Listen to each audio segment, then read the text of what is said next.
ele fala do cego de Jericó. A gente saiu dos paralíticos e a gente está com o cego agora. O cego de Jericó, normalmente as pessoas falam que quem tem alguma deficiência de um dos sentidos, ela aguça o outro, né? Então, quando a pessoa não enxerga direito, ela ouve muito bem, porque ela tem que enxergar com os ouvidos.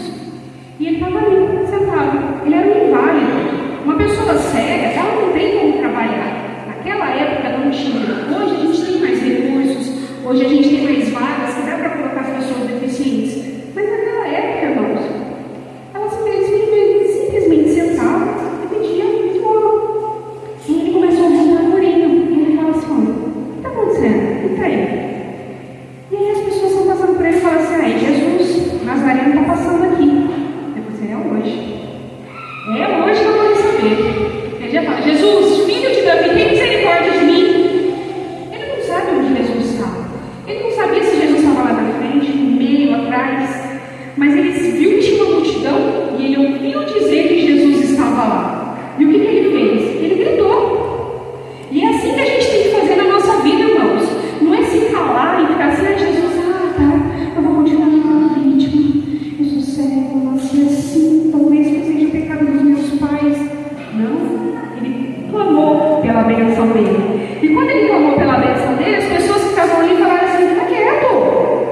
Vai ficar gritando agora, fazendo escândalo. Você está vendo? É Jesus. Você tem que ter referência, né? Tem que reverenciar o Senhor. É Deus que está passando aí, você fica gritando. Cala a boca, fica quieto.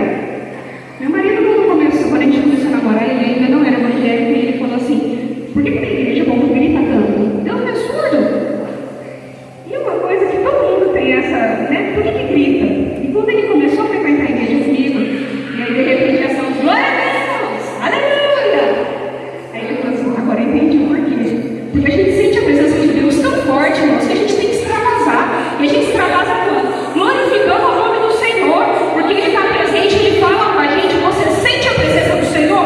Você tem que extravasar. E esse cego, ele começou a gritar.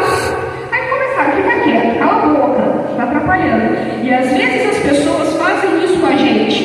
O que você quer? Eu quero um carro novo. Imagina, fica quieto. E o que eu quero? Eu quero viajar. Fica quieto. Isso não é para você, não. A diferença entre o paralítico do tanque de Betesda e do cego de Jericó é que o paralítico, ele não tinha amigos. E o cego, ele tinha inimigos. Ele tinha pessoas que